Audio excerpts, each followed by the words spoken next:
Il était une fois un bûcheron et une bûcheronne qui avaient 7 enfants, tous garçons. L'aîné n'avait que 10 ans, et le plus jeune n'en avait que 7. On s'étonnera que le bûcheron ait eu tant d'enfants en si peu de temps. Mais c'est que sa femme allait vite en besogne, et n'en faisait pas moins que 2 à la fois. Ils étaient fort pauvres, et leurs 7 enfants les incommodaient beaucoup, parce qu'aucun d'eux ne pouvait encore gagner sa vie.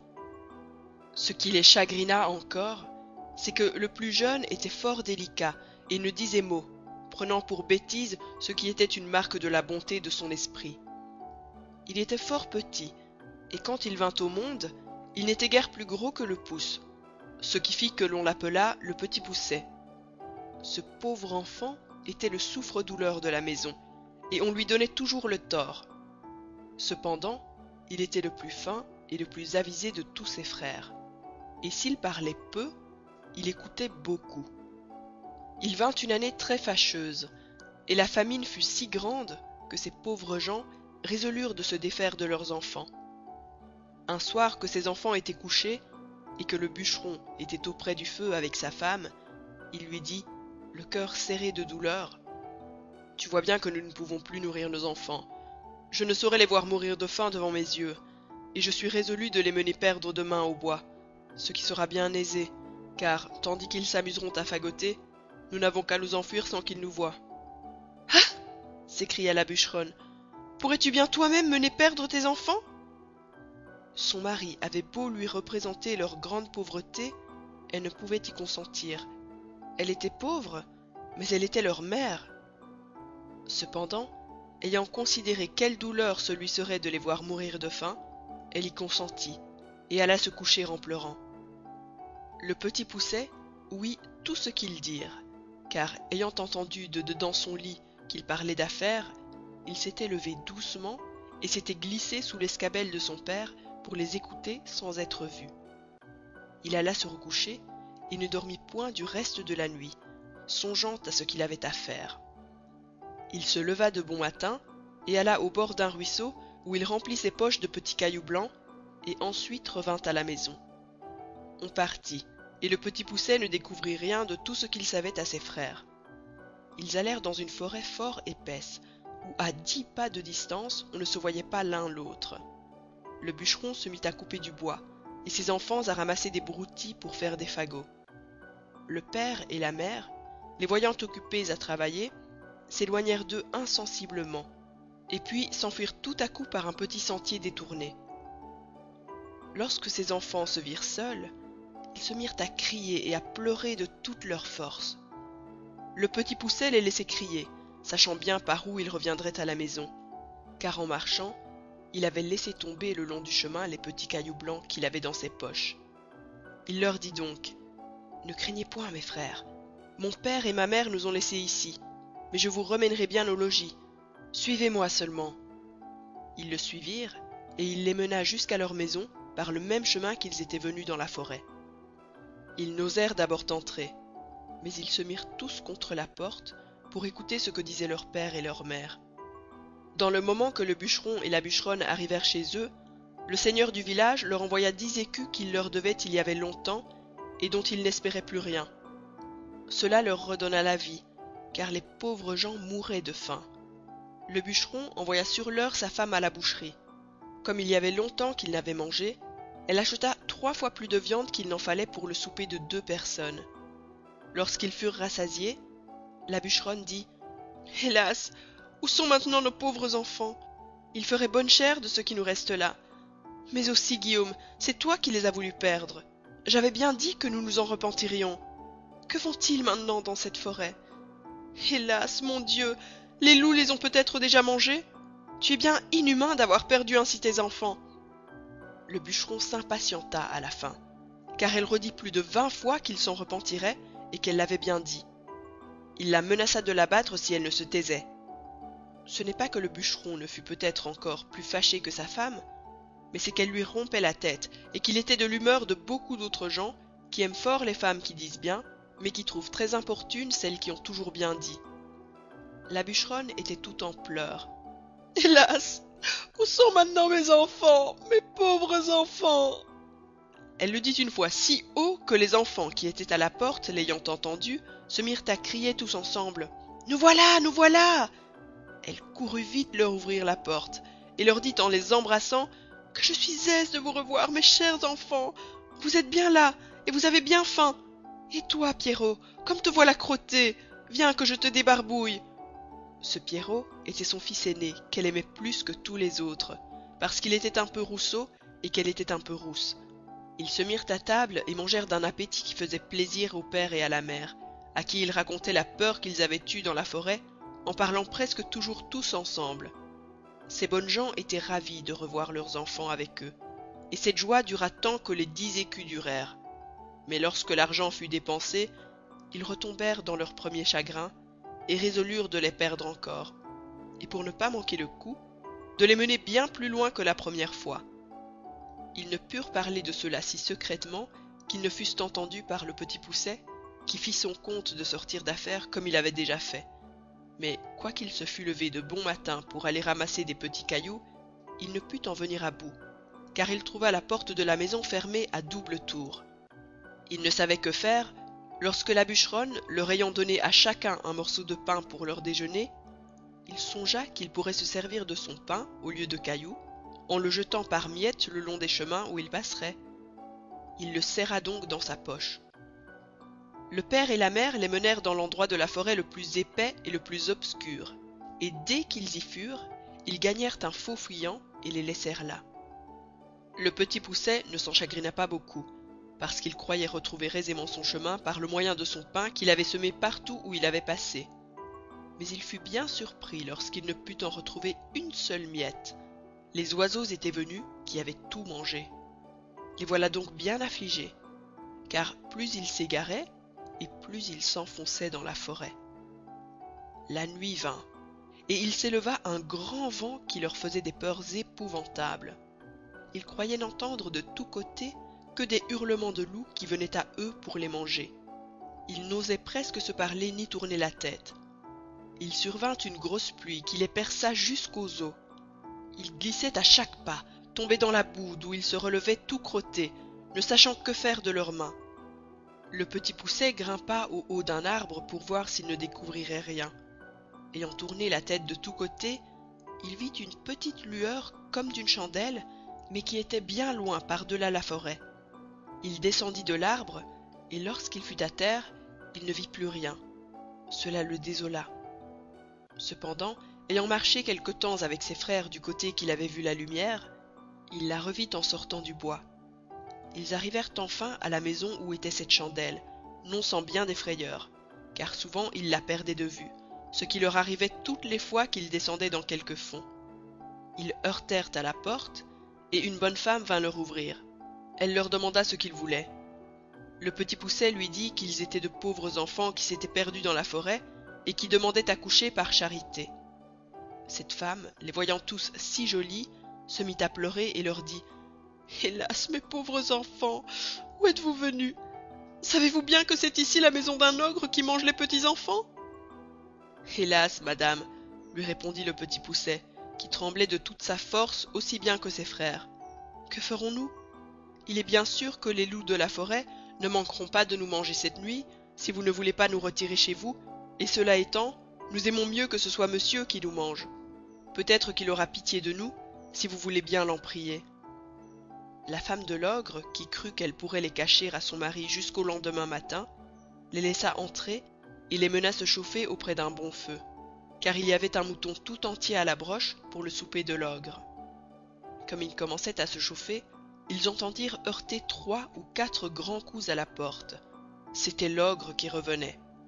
Aussitôt sa femme les fit cacher sous le lit et alla ouvrir la porte. L'ogre demanda d'abord si le souper était prêt et si on avait tiré du vin, et aussitôt se mit à table. Le mouton était encore tout sanglant, mais il ne lui en sembla que meilleur. Il fleurait à droite et à gauche, disant qu'il sentait la chair fraîche. « Il faut, lui dit sa femme, que ce soit ce veau que je viens d'habiller que vous sentiez. »« Je sens la chair fraîche, te dis-je encore une fois, reprit l'ogre, en regardant sa femme de travers. Et il y a ici quelque chose que je n'entends pas. » En disant ces mots, il se leva de table et alla droit au lit. Ah, dit-il, voilà donc comme tu veux me tromper, maudite femme. Je ne sais à quoi il tient que je ne te mange aussi. Bien t'en prends d'être une vieille bête. Voilà du gibier qui me vient bien à propos pour traiter 3 ogres de mes amis qui doivent me venir voir ces jours-ci.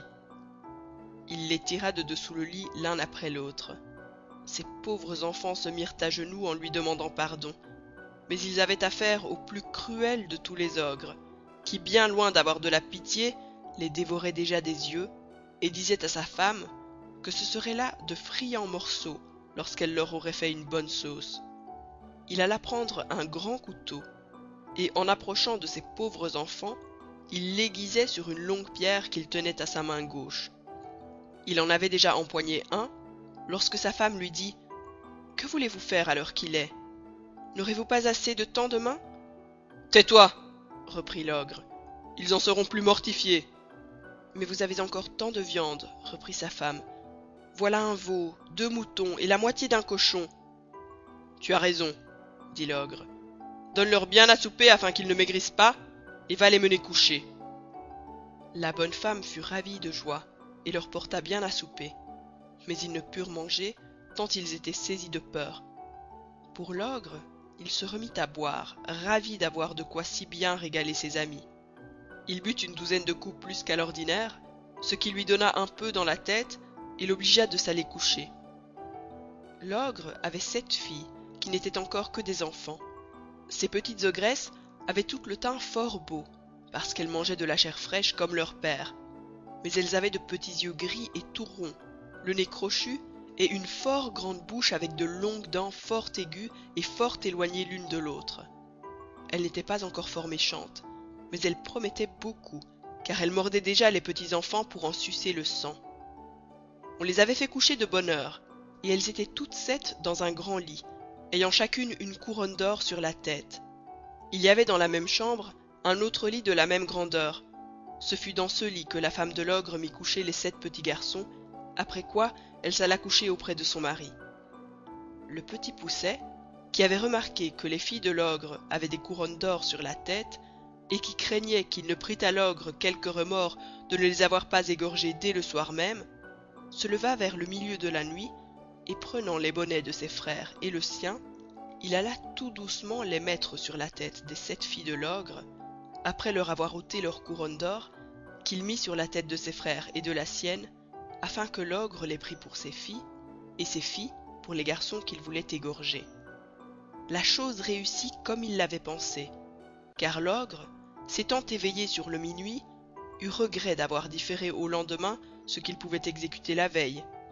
Il se jeta donc brusquement hors du lit, et prenant son grand couteau, « Allons voir, dit-il, comment se portent nos petits drôles. N'en faisons pas à 2 fois. » Il monta donc à tâtons à la chambre de ses filles, et s'approcha du lit où étaient les petits garçons qui dormaient tous, excepté le petit Poucet, qui eut bien peur lorsqu'il sentit la main de l'ogre qui lui tâtait la tête, comme il avait tâté celle de tous ses frères. L'ogre, qui sentit les couronnes d'or, « Vraiment, dit-il, j'allais faire là un bel ouvrage.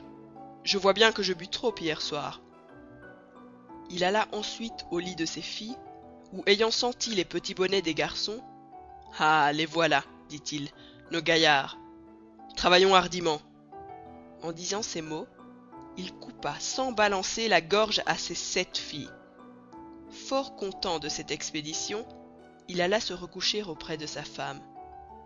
Aussitôt que le petit Poucet entendit ronfler l'ogre, il réveilla ses frères et leur dit de s'habiller promptement et de le suivre. Ils descendirent doucement dans le jardin et sautèrent par-dessus les murailles. Ils coururent presque toute la nuit, toujours en tremblant et sans savoir où ils allaient. L'ogre, s'étant éveillé, dit à sa femme « Va-t'en là-haut habiller ces petits drôles de hier au soir. » L'ogresse fut fort étonnée de la bonté de son mari, ne se doutant point de la manière qu'il entendait qu'elle les habillât, et croyant qu'il lui ordonnait de les aller vêtir. Elle monta en haut, où elle fut bien surprise lorsqu'elle aperçut ses 7 filles égorgées et nageant dans leur sang. Elle commença par s'évanouir, car c'est le premier expédient que trouvent presque toutes les femmes en pareille rencontre. L'ogre, craignant que sa femme ne fût trop longtemps à faire la besogne dont il l'avait chargée, monta en haut pour lui aider. il ne fut pas moins étonné que sa femme lorsqu'il vit cet affreux spectacle. « Ah, qu'ai-je fait là ?» s'écria-t-il. « Ils me le paieront, les malheureux, et tout à l'heure !» Il jeta aussitôt une potée d'eau dans le nez de sa femme, et l'ayant fait revenir, « Donne-moi vite mes bottes de 7 lieues, lui dit-il, afin que j'aille les attraper. » Il se mit en campagne, et après avoir couru de tous côtés, enfin il entra dans le chemin où marchaient ces pauvres enfants, qui n'étaient plus qu'à 100 pas du logis de leur père. Ils virent l'ogre qui allait de montagne en montagne, et qui traversait des rivières aussi aisément qu'il aurait fait le moindre ruisseau. Le Petit Poucet, qui vit un rocher creux proche le lieu où il était, y fit cacher ses 6 frères, et s'y fourra aussi, regardant toujours ce que l'ogre deviendrait. L'ogre, qui se trouvait fort las du long chemin qu'il avait fait inutilement, car les bottes de 7 lieues fatiguent fort leur homme, voulut se reposer, et par hasard il alla s'asseoir sur la roche où les petits garçons s'étaient cachés. Comme il n'en pouvait plus de fatigue, il s'endormit après s'être reposé quelque temps, et vint à ronfler si effroyablement que les pauvres enfants n'en eurent pas moins de peur que quand il tenait son grand couteau pour leur couper la gorge. Le Petit Poucet en eut moins de peur, et dit à ses frères de s'enfuir promptement à la maison pendant que l'ogre dormait bien fort, et qu'ils ne se mirent point en peine de lui. Ils crurent son conseil et gagnèrent vite la maison. Le Petit Poucet, s'étant approché de l'ogre, lui tira doucement ses bottes et les mit aussitôt. Les bottes étaient fort grandes et fort larges, mais comme elles étaient fées, elles avaient le don de s'agrandir et de s'apetisser selon la jambe de celui qui les chaussait, de sorte qu'elles se trouvèrent aussi justes à ses pieds et à ses jambes que si elles avaient été faites pour lui. Il alla droit à la maison de l'ogre, où il trouva sa femme qui pleurait auprès de ses filles égorgées. « Votre mari, lui dit le Petit Poucet, est en grand danger, car il a été pris par une troupe de voleurs, qui ont juré de le tuer, s'il ne leur donne tout son or et tout son argent. Dans le moment qu'il lui tenait le poignard sur la gorge, il m'a aperçu et m'a prié de vous venir avertir de l'état où il est, et de vous dire de me donner tout ce qu'il a de vaillant sans en rien retenir, parce qu'autrement ils le tueront sans miséricorde. Comme la chose presse beaucoup, il a voulu que je prisse ces bottes de 7 lieues que voilà pour faire diligence, et aussi afin que vous ne croyiez pas que je sois un affronteur. » La bonne femme, fort effrayée, lui donna aussitôt tout ce qu'elle avait, car cet ogre ne laissait pas d'être fort bon mari, quoiqu'il mangeât les petits enfants. Le Petit Poucet, étant donc chargé de toutes les richesses de l'ogre, s'en revint au logis de son père, où il fut reçu avec bien de la joie. Il y a bien des gens qui ne demeurent pas d'accord de cette dernière circonstance, et qui prétendent que le Petit Poucet n'a jamais fait ce vol à l'ogre, qu'à la vérité, il n'avait pas fait conscience de lui prendre ses bottes de 7 lieues, parce qu'il ne s'en servait que pour courir après les petits enfants. Ces gens-là assurent le savoir de bonne part, et même pour avoir bu et mangé dans la maison du bûcheron. Ils assurent que lorsque le Petit Poucet eut chaussé les bottes de l'ogre, il s'en alla à la cour, où il savait qu'on était fort en peine d'une armée qui était à 200 lieues de là, et du succès d'une bataille qu'on avait donnée. Il alla, disent-ils, trouver le roi, et lui dit que s'il le souhaitait, il lui rapporterait des nouvelles de l'armée avant la fin du jour. Le roi lui promit une grosse somme d'argent s'il en venait à bout. Le Petit Poucet rapporta des nouvelles dès le soir même, et cette première course l'ayant fait connaître, il gagnait tout ce qu'il voulait, car le roi le payait parfaitement bien pour porter ses ordres à l'armée, et une infinité de dames lui donnaient tout ce qu'il voulait pour avoir des nouvelles de leurs amants, et ce fut là son plus grand gain. Il se trouvait quelques femmes qui le chargeaient de lettres pour leur mari, mais elles le payaient si mal, et cela allait à si peu de choses, qu'il ne daignait pas mettre en ligne de compte ce qu'il gagnait de ce côté-là. Après avoir fait pendant quelque temps le métier de courir, et y avoir amassé beaucoup de biens, il revint chez son père, où il n'est pas possible d'imaginer la joie qu'on eut de le revoir. Il mit toute sa famille à son aise. Il acheta des offices de nouvelle création pour son père et pour ses frères, et par là, il les établit tous, et fit parfaitement bien sa cour en même temps. Moralité, on ne s'afflige point d'avoir beaucoup d'enfants quand ils sont tous beaux, bien faits et bien grands, et d'un extérieur qui brille. Mais si l'un d'eux est faible, on ne dit mot, on le méprise, on le raille, on le pille. Quelquefois, cependant, c'est ce petit marmot qui fera le bonheur de toute la famille. Fin du Petit Poucet. Cet enregistrement fait partie du domaine public.